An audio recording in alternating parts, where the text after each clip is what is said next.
तो प्रिय पशुपालकों, आज हम आपको जानकारी देंगे फूल या बच्चेदानी के बाहर आ जाने के बारे में। ये लगभग 10% गाय भैंसों में ये बीमारी हमें देखने को मिलती है। तो हमने ये वीडियो खासकर जो हमारे जूनियर डॉक्टर होते हैं वो नया नया इलाज सीखते हैं, तो वो फूल या बच्चेदानी के बाहर आने को देख के डर जाते हैं। तो इसका हम पूरा आपको लाइव बताएंगे, हम इससे किस तरीके से इलाज करते हैं। और इस वीडियो को पशुपालक भाई भी देखें, क्योंकि हम इसमें ये बताएंगे कि फूल या बच्चेदानी किन कारणों से बाहर आ जाती है और हमें उससे कैसे बचा जा सकता है। तो हम अपना वीडियो शुरू करते हैं। फूल या बच्चेदानी का बाहर आ जाने के बारे में पूरी डिटेल से हम आपको बताएंगे। तो हम शुरू करते हैं अपनी जानकारी उस ईश्वर के नाम से जिसने पूरे ब्रह्मांड को बनाया है, जो बड़ा ही दयालु और कृपावान है। तो हम सबसे पहले आपको बताएंगे कि prolapse of vagina and uterus क्या होता है। तो सबसे पहले क्या होता है कि हम किसे बोलते हैं प्रोलेप्स ऑफ वेजाइना यूट्रस। इसमें क्या होता है, इवर्जन ऑफ जेनाइटल ऑर्गन, यानी कि जनन अंगों का बाहर आ जाता है। इसको हम प्रोलेप्स ऑफ वेजाइना और यूट्रस बोलते हैं।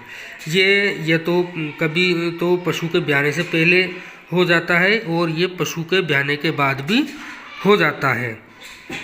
अब ये किन किन कारणों से होता है ये हम आपको बताना चाहेंगे। इसमें क्या होता है, ये मेनली जिन पशुओं को माल न्यूट्रिशन यानी कि अच्छा पोषण नहीं मिलता है, जिनको ब्याने से 2-3 महीने पहले खल बाट अच्छे से नहीं मिलता है, पूरा पोषण नहीं मिलता है, उनके शरीर में पूरा पोषण नहीं मिलने से कैल्शियम और फास्फोरस की कमी हो जाती है, जिसकी वजह से भी कमजोरी आ जाने के कारण पशु जो है ये बच्चेदानी को बाहर निकालने लगता है।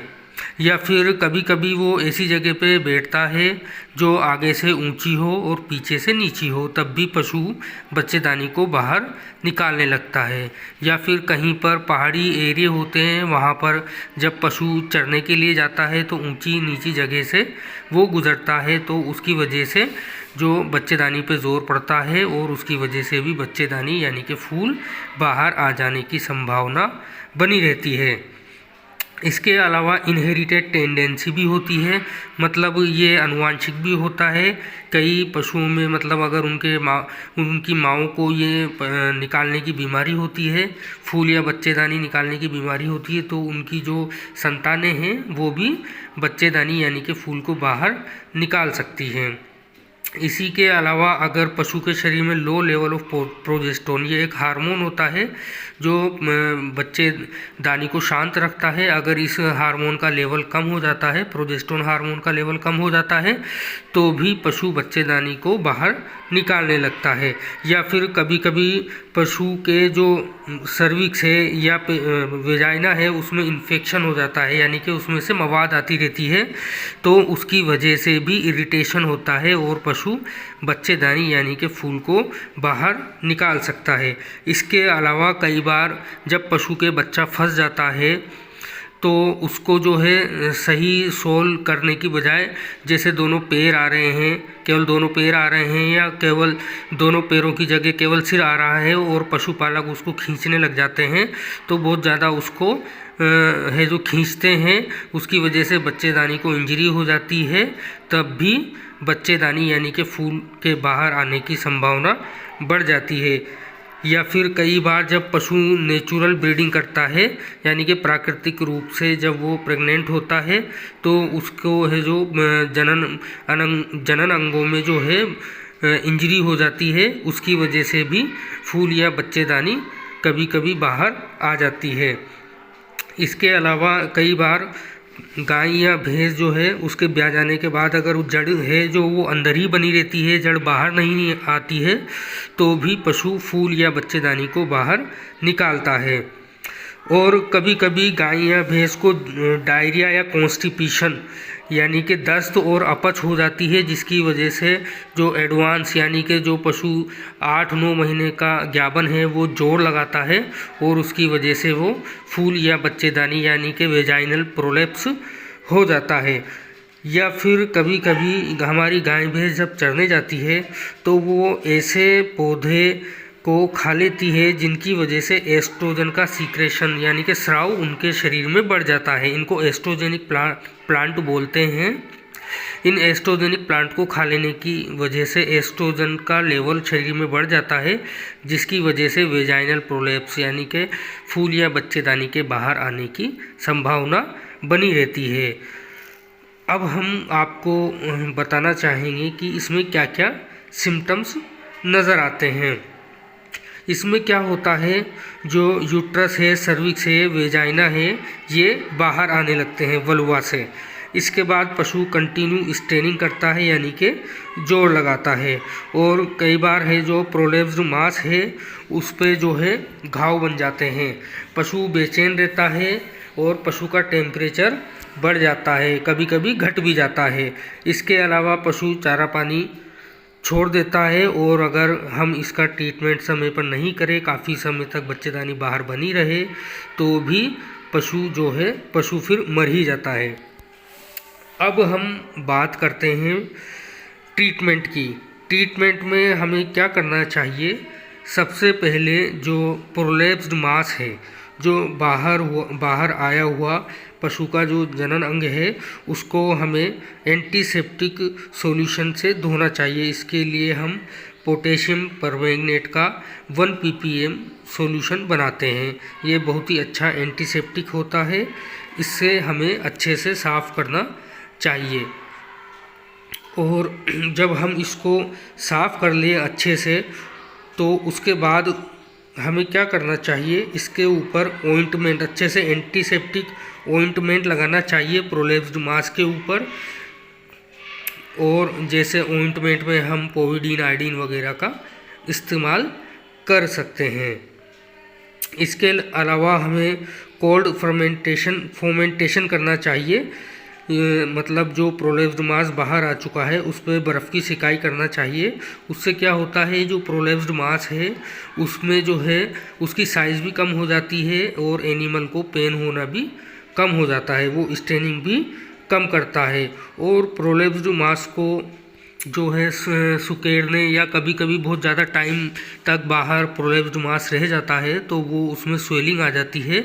तो हमें सबसे पहले जाते ही एंटी इन्फ्लामेटरी इंजेक्शन वगैरह लगा देने चाहिए। सारे जो इंजेक्शन हमें लगाने हैं वो पशु में पहले ही लगा देने चाहिए, क्योंकि प्रोलैप्स्ड मांस को अंदर करने के बाद अगर हम इंजेक्शन लगाते हैं तो फिर पशु क्या करता है, इधर उधर भगता है, जोर लगाता है, जिससे वापस पशु का फूल या बच्चेदानी बाहर आ जाते हैं। इसलिए हमें जितने भी इंजेक्शन लगाने हैं सबसे पहले वॉशिंग से पहले, जो हम प्रोलैप्स्ड मांस को धोते हैं उससे पहले ही हमें ये सारे इंजेक्शन लगा देने चाहिए। जैसे मेलोक्सिकेम, ये एक एंटी इन्फ्लामेटरी है जो प्रोलैप्स्ड मांस है उसकी सूजन को कम करेगा, पशु को दर्द भी कम होगा। इसके अलावा हमें जो है प्रोजेस्टोन का इंजेक्शन लगाना होता है, तो प्रोजेस्टोन का इंजेक्शन भी हमें पहले ही लगा देना चाहिए। इसके अलावा हमें जो एंटीबायोटिक लगानी होती है तो हमें ब्रॉड स्पेक्ट्रम एंटीबायोटिक लगाना चाहिए। इसको भी हमें पशु के प्रोलैप्स्ड मांस को अंदर डालने से पहले लगा देना चाहिए। इसके अलावा हमें एंटीहिस्टामिनिक ड्रग भी इसमें लगानी चाहिए। इसके अलावा हमें कैल्शियम और फास्फोरस का ट्रीटमेंट भी देना चाहिए, क्योंकि कई बार पशु का टेम्परेचर डाउन हो जाता है। इसके अलावा हमें जो है कई एनर्जी टॉनिक आते हैं, कई कैल्शियम की बोतलें आती हैं जो तुरंत पशु को कैल्शियम उपलब्ध करवाती हैं। इसके अलावा कैल्शियम को नस में भी चढ़ाया जा सकता है, और फास्फोरस के इंजेक्शन आते हैं, उनको हमें पशु के सबसे पहले जाते ही लगा देना चाहिए। इनसे क्या होता है कि हम एंटी इन्फ्लामेटरी और एंटी हिस्टामिनिक ड्रग लगाने से क्या होता है, जो प्रोलैप्स्ड मांस है उसकी साइज़ कम हो जाती है और पशु स्ट्रेनिंग नहीं करता है। और कई बार जब पशु का प्रोलैप्स्ड मांस बहुत ज़्यादा बाहर आ जाता है तो हमें उसकी साइज़ कम करने के लिए क्या करना चाहिए, हमें जो शुगर यानी कि चीनी होती है उसको पिसवा लेना चाहिए। 1-2 किलो चीनी को पिसवा कर अगर हम प्रोलेप्स मांस पे लगाते हैं तो ओस्मोसिस होता है, जिसकी वजह से पशु का जो प्रोलेप्स मांस है यानी कि फूल है उसकी साइज़ बहुत जल्दी कम हो जाती है।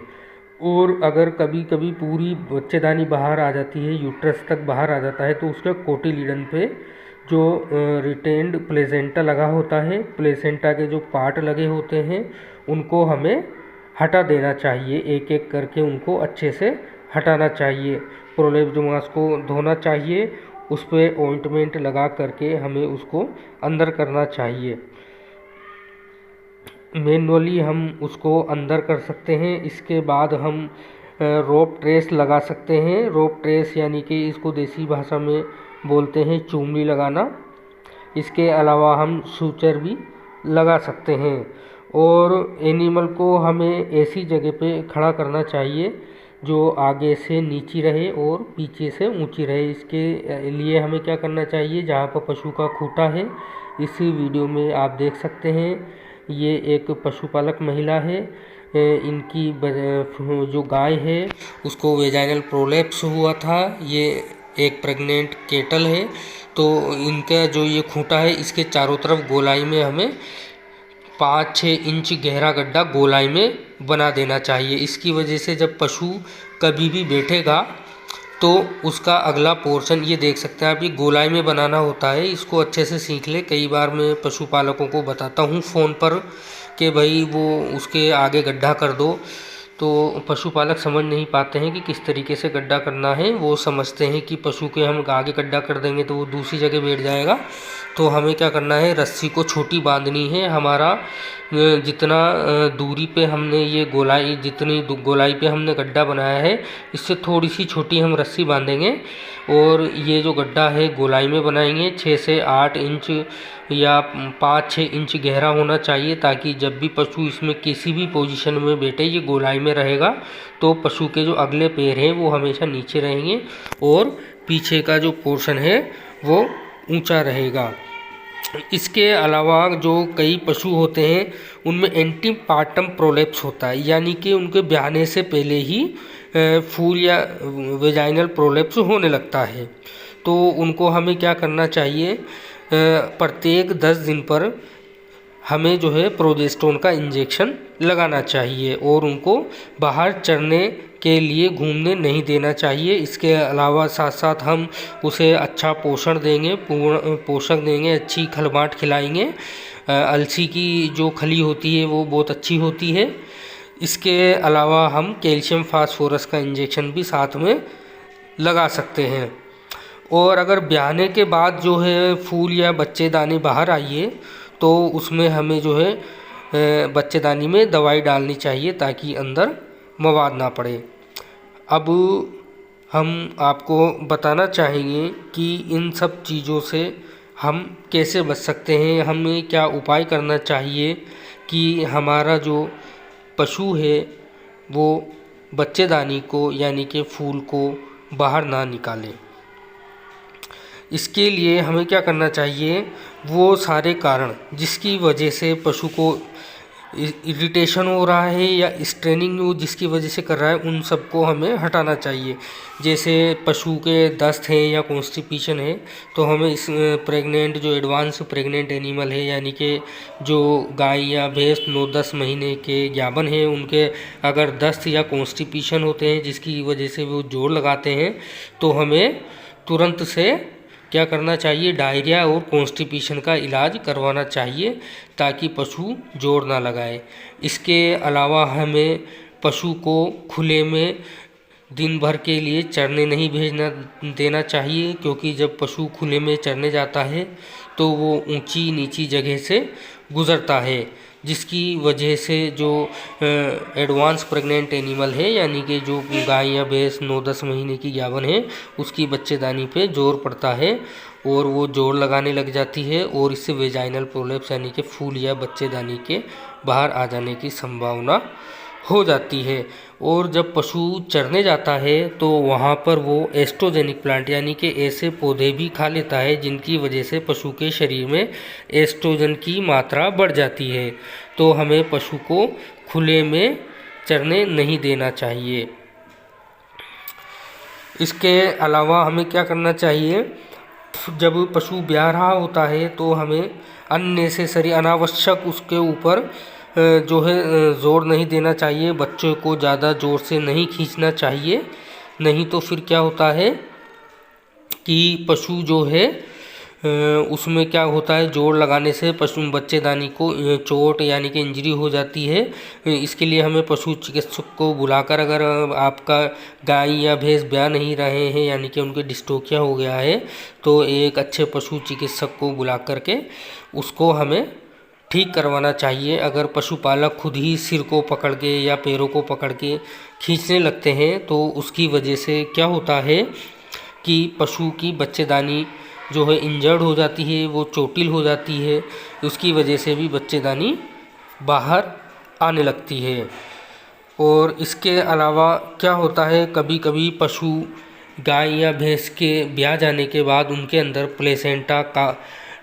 प्लेसेंटा अंदर रह जाता है। उसका इलाज अगर हम नहीं करवाते हैं तो वो काफ़ी समय तक अंदर बना रहता है, जो इरिटेशन करता है, जिसकी वजह से भी पशु फूल या बच्चेदानी बाहर निकाल सकता है। तो इसके लिए हमें क्या करना चाहिए, जैसे ही पशु ब्याता है तो हमें क्या करना चाहिए, जो प्लेसेंटा है यानी कि जड़ गिराने की दवाई है, प्लेसेंटा को बाहर निकालने की कई आयुर्वेदिक दवाइयाँ मेडिकल स्टोर में बहुत सारी उपलब्ध हैं, अच्छी अच्छी उपलब्ध हैं, उनका हमें इस्तेमाल करना चाहिए ताकि पशु जो है तुरंत जो है जड़ पटक दे, प्लेसेंटा बाहर कर दे। अन्यथा वो पशु को इरिटेशन कर सकता है, जिसकी वजह से भी पशु जो है फूल यानी कि बच्चेदानी को बाहर निकाल सकता है। इसके अलावा एक कारण ये भी होता है कि जो एडवांस यानी कि 9-10 महीने की गाभिन गाय या भैंस होती है, उसको हम ऐसी जगह पे बैठाते हैं जो आगे से ऊंची हो और पीछे से नीची हो, क्योंकि हम अक्सर ऐसा ही हमारे जहाँ पशु बनते हैं वो ऐसी ही जगह बनाई जाती है जो आगे से ऊंची रहती है और पीछे से वो नीची रहती है। तो हमें ऐसी जगह पे पशु को नहीं बैठाना चाहिए, बल्कि पशु को हमें, जो प्रेग्नेंट एनिमल है, मैं इसके पहले भी एक वीडियो बना चुका हूँ कि जो गाभिन गाय भैंस है उसकी देखभाल हमें कैसे करनी चाहिए। उसमें मैंने बताया है कि जब पशु 5-6 महीने का गाभिन हो जाता है तो हमें उसे अन्य पशुओं से अलग बांध लेना चाहिए, क्योंकि जब पशु लड़ते हैं, झगड़ते हैं, तो वो गाभिन पशु को चोट पहुंचा सकते हैं, जिसकी वजह से फूल या बच्चेदानी बाहर आने की शिकायत हो सकती है। जब हम गाभिन पशु को अन्य पशुओं से अलग रखेंगे तो वो जगह ऐसी होनी चाहिए जो आगे से नीची रहे और पीछे से ऊंची रहे। इसके अलावा कई बार क्या होता है कि जब पशु है जो जड़ नहीं पटकता है, यानी कि ब्याने के बाद जब उसका प्लेसेंटा बाहर नहीं आता है, तो कई पशुपालक क्या करते हैं कि जो थोड़ा सा जो हिस्सा जो जड़ का बाहर आया हुआ रहता है उस पर जो है आधा किलो या पाव भर का जो है पत्थर उस पर बांध देते हैं। तो हमें ऐसा नहीं करना चाहिए, हमें आयुर्वेदिक औषधियाँ जड़ गिराने की देनी चाहिए। ये पत्थर बांधने से क्या होता है, पशु के जो है अंदर जो कोटिलिडन्स पे जहाँ पर जड़ यानी कि प्लेसेंटा चिपका होता है वहाँ पर जोर पड़ता है, पशु को इरिटेशन होता है और कंटिन्यू ये लटके रहने से पशु क्या है जोर लगाने लग जाता है, जिसकी वजह से भी पशु बच्चेदानी को बाहर निकाल सकता है। अब हम पशुपालक भाइयों को बताना चाहेंगे, इसके साथ साथ ही पशु चिकित्सक भाई भी इसको सीख सकते हैं कि जब पशु की बच्चेदानी या फूल बाहर आ जाता है तो हमें एपिड्यूरल एनेस्थीसिया कैसे लगाना चाहिए, इसके बारे में भी हम आपको वीडियो के माध्यम से बताएंगे। और ये जो टाँके किस तरीके से लगाए जाते हैं आप वीडियो में देख सकते हैं, किस तरीके से टाँके लगाए जा रहे हैं, और एपिड्यूरल एनेस्थीसिया जो है वो कैसे लगाया जाता है, ये मैं आपको इसके बारे में थोड़ी सी जानकारी देना चाहूँगा। जो एपिड्यूरल एनेस्थीसिया है जो ये बहुत ही अच्छा है, क्योंकि कई बार क्या होता है प्रोलैप्स्ड मास को अंदर कर देने के बाद भी वो बार बार बाहर आ जाता है। इसके लिए हमें क्या करना चाहिए, एपिड्यूरल एनेस्थीसिया हमें लगाना चाहिए। तो जो एपिड्यूरल एनेस्थीसिया होता है वो दो तरह का होता है, एंटीरियर एपिड्यूरल एनेस्थीसिया और पोस्टीरियर एपिड्यूरल एनेस्थीसिया। तो जब एंटीरियर तो कब लगाया जाता है, जब हम सिजेरियन करते हैं या कोई और ऑपरेशन करते हैं तब एंटीरियर एपिड्यूरल एनेस्थीसिया लगाया जाता है। लेकिन जब फूल यानी कि बच्चेदानी यानी कि यूट्रस जब बाहर आता है तो हम पोस्टीरियर एपिड्यूरल एनेस्थीसिया लगाते हैं। पोस्टीरियर एपिड्यूरल एनेस्थीसिया को गाय या भैंस में कहाँ पे लगाया जाता है, ये पशुपाल जो हमारे पशु जूनियर पशु चिकित्सक हैं वो अच्छे से सुने। इसको सेक्रोकोक्सीजियल और प्रथम एवं द्वितीय इंटरकोक्सीजियल स्पेस के बीच में लगाया जाता है। तो इसको लगाने के लिए हमें 6 सेंटीमीटर लंबी और 18 गोज की निडिल लेनी होती है। फिर हमें क्या करना होता है, जो पशु की पूंछ यानी कि टेल होती है उसको पकड़ के हमें ऊपर नीचे करना है और जो सेक्रोकोक्सीजियल स्पेस या प्रथम एवं द्वितीय इंटरकोक्सीजियल स्पेस को महसूस करना है अपनी उंगली को रख के।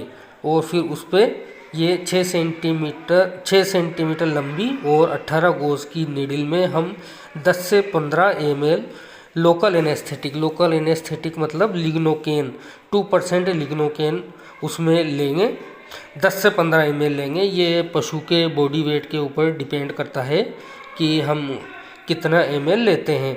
फिर हम इसको जब हमें महसूस हो जाएगा सेक्रोकोक्सीजियल या प्रथम और द्वितीय इंटरकोक्सीजियल स्पेस के इंटरवर्टिब्रल स्पेस जो होता है इनके बीच का जो स्पेस जब हमें फिंगर से महसूस हो जाएगा तो हमें 45 डिग्री का कोण बनाते हुए हमें ये जो हमारी 6 सेंटीमीटर लंबी 18 गोज की नीडल है इसको 2 से 4 सेंटीमीटर गहराई में हम उसको डाल के लोकल एनेस्थेटिक को डाल देंगे। तो पशु में एनेस्थीसिया पोस्टीरियर एपिड्यूरल एनेस्थीसिया लग जाएगा, जिसकी वजह से पशु स्ट्रेनिंग करना बंद कर देगा यानी कि पशु जोर लगाना बंद कर देगा। उसके बाद हम आराम से प्रोलैप्स्ड मास को साफ करके अंदर डाल सकते हैं, क्योंकि अगर हम पोस्टीरियर एपिड्यूरल एनेस्थीसिया नहीं देंगे तो पशु बार बार जोर लगाएगा और जोर लगाने की वजह से वो बच्चेदानी यानी कि जो प्रोलैप्स जो मास है वो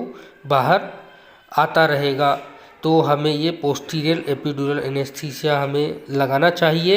ये एक बहुत ही जो है बहुत ही सक्सेसफुल जो ट्रीटमेंट है उसमें आता है। ये मैंने कई बार लगभग 30-40 बार पशुओं को पोस्टीरियर एपिड्यूरल एनेस्थीसिया जो है मैंने लगाया है और ये बहुत ही अच्छा और कारगर साबित होता है।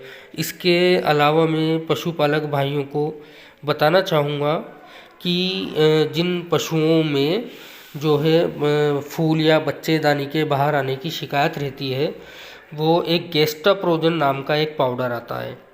ये अभी तक मेरी जानकारी के अनुसार पहला हर्बल एक पाउडर है, जिसकी वजह से इसमें कई प्लांट्स का इस्तेमाल किया गया है और ऐसे प्लांट के इस्तेमाल किया गया है जिसकी वजह से पशु में नेचुरली प्रोजेस्टेरोन का स्राव उसके शरीर में बढ़ जाता है। तो जो ऐसे पशु जिनमें फूल या बच्चेदानी बाहर निकालने की ज़्यादा प्रवृत्ति होती है उनको गेस्टाप्रोजन का पाउडर अगर हम 25 ग्राम सुबह 25 ग्राम शाम को, इसके अलावा कैल्शियम फास्फोरस का सप्लीमेंट और अच्छा पोषण देंगे तो पशु के जो है बच्चेदानी यानी कि फूल बाहर निकालने की जो शिकायत है उसमें काफ़ी हद तक हम आराम पा सकते हैं। जो डॉग और कैट में जो है पोस्टीरियर एपिड्यूरल एनेस्थीसिया की जो साइट होती है वो सेक्रोकोक्सीजियल स्पेस या फिर फर्स्ट इंटरकोक्सीजियल स्पेस होता है। कैटल की मैंने आपको बता दी है। इसी तरीके से शिप और गोट में जो है पोस्टीरियर एपिड्यूरल एनेस्थीसिया की जो साइट होती है वो सेक्रोकोक्सीजियल स्पेस होता है। शिप और गोट में 3 से 4 ml हमें लोकल एनेस्थेटिक का उपयोग करना चाहिए। जब हम इंटरवर्टिब्रल स्पेस में हम निडल को डालते हैं तो उसमें हमें महसूस होगा कि हमारी जो निडल है वो इंटरक्यूरेट लिगामेंट को क्रॉस कर चुकी है। उसके बाद अगर हमारी निडल जो है बोन को टच करती है तो हमें थोड़ा सा वापस विड्रॉल करना है और बिल्कुल जो है इंटरक्यूरेट लिगामेंट है उसके जस्ट नीचे हमें हमारा लोकल एनेस्थेटिक डाल देना है। इंटरक्यूरेट लिगामेंट से जब हमारी निडल गुजरती है तो हमें थोड़ा हार्ड सा महसूस होता है। पोस्टीरियर एपिड्यूरल एनेस्थीसिया जब हमारा सक्सेसफुली लग जाता है तो उसके बाद एनिमल के हाइंड लिंग भी लगभग जो है एनेस्थेटिक हो जाते हैं। तो उसके बाद अगर एनिमल बैठा रहता है तो वो बैठा ही रह जाता है, और अगर वो खड़ा रहता है तो लगभग 10 से 11 घंटे तक वो खड़ा ही रहता है। जब हम जो है प्रोलेप्स का केस सोल्व कर रहे होते हैं तो कई बार क्या होता है कि एनिमल जो है लेटरल रिकम्बेंसी में हमें पड़ा हुआ मिलता है, तो हमें लेफ़्ट लेटरल रिकम्बेंसी में एनिमल को करना है। अगर उसकी राइट लेटरल रिकम्बेंसी है तो उसमें हम जब यूट्रस को अंदर डालेंगे तो वो बार बार बाहर आएगा, क्योंकि रूमन का दबाव उस पर पड़ता है। इसलिए हमें जब हम प्रोलेप्स का केस सोल्व कर रहे होते हैं तो एनिमल को लेफ़्ट लेटरल रिकम्बेंसी में लेटाना चाहिए। ये एक बहुत ही इम्पोर्टेंट बात है जो कई हमारे जो नए नए जूनियर पशु चिकित्सक होते हैं उनको ये पता नहीं होता है। और कई बार जब हम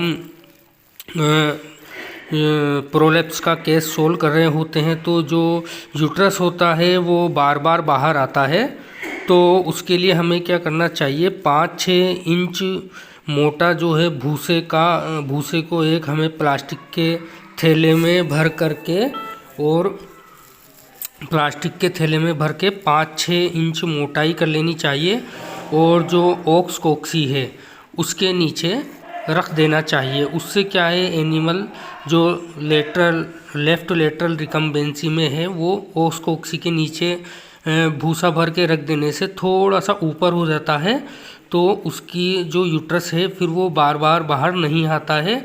और इसी के बाद हम उसको जो है रोप ट्रेस या चुंबी लगा सकते हैं। लेकिन अगर एनिमल जो है लेफ़्ट लेटरल रिकम्बेंसी में है तो उसके चुंबली या रोप ट्रेस नहीं लगाई जा सकती।